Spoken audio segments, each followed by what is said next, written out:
अच्छा काली, मुझे एक बात तो बता, जब तू डाकू था तो किसके लिए डाका डालता था? और वो कौन सी वजह थी या वो कौन सी लालच थी जिसने तुझे एक अहंकारी और खतरनाक से खतरनाक डाकू बना दिया था? बता तू, गजब सवाल किए हो काका। आज काली भी फुर्सत में है, और अगर तुम भी जरा ध्यान लगाकर सुनोगे तो काली को अच्छा लगेगा। इस जगत में कोनो ससुरा डाकू बनना पसंद नहीं करत है, मगर ये जगत ही किसी को डाकू तो किसी को साहूकार बना देता है। फिर जो जितना खतरनाक डाकू बनकर ई जगत में दिखाई देता है, उनके पीछे भी जगत के वो खतरनाक मगर छुपे हुए लालची डकैत होता है, जो दिखावे के डाकुओं की आड़ में अपनी लालच की पूर्ति करत है। क्योंकि उनके इस्तेमाल कर कर फेंक देने और इनकार करने की बुद्धि बड़ी तेज होता है। अब एक तरफ छुपे हुए सफेद पोश डाकुओं की लालच और अहंकार, तो दूसरी जानिब भोले भाले मासूम गरीबों की चीखों पुकार और उनका दर्द। ये तमाम मिश्रण जब एक डाकू की चौखट बात है, तो वो के अंदरूनी जख्म के टाके टूट जाते है। वो इंसाफ दिलाने को तड़प उठा था, तब वो आव देखा था न ताव, बस उन लालची भेड़ियों पे टूट पड़ा था, जिनके हाथ गरीबों के घर कारोबार को तोड़ने और उनकी इज्जत से खेलने को खून से रंगे हाथ है। काली ने अपनी डकैती के जीवन काल में सिर्फ उन्हीं के लिए डाका डाला जिनको किसी ने लूटकर अपनी मनचाही तिजोरियां भर ली।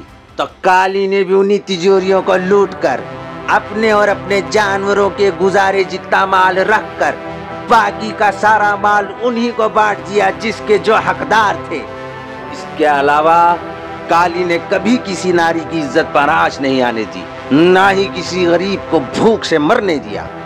अब काली की इस लत में लोगों को काली की लालच नजर आता है, तो ई का काली के पास कोनो उत्तर नहीं। मगर ये भी सच है काका, काली की इसी लत ने काली को मानवता के दर्द का एहसास करवाया और काली के हाथों समाज के उन लालची भेड़ियों का सर्वनाश करवाया, जिनसे बहन बेटियों में दहशत थी, जिनका आतंक गांव से शहरों तक फैला हुआ था, जिन्होंने लोगों के घर कारोबार खेत खलियान सब हथियार रखे थे। और इसी बिना पर कानून ने मुझे कम सजा देकर समाज में एक अच्छा नागरिक बनकर जीने का अवसर दिया, जिसके लिए काली हमेशा आभारी रहेगा।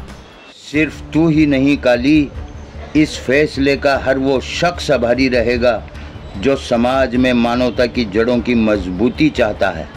क्योंकि जिस विद्वान जज ने तेरा ये फैसला लिखा है, इस फैसले में समाज के तमाम नागरिकों को, सरकारी और गैर सरकारी कर्मचारियों को और उन चंडाल चौकड़ियों को ये हिदायत भी दी गई है कि वह मानवता की भलाई को, शोषितों और वंचितों की भलाई को अपना अव्वल फरीजा समझते हुए कर्तव्यों का निर्वाह करें, जिससे समाज, कस्बा, जिला और देश मजबूत बने, तरक्की करे।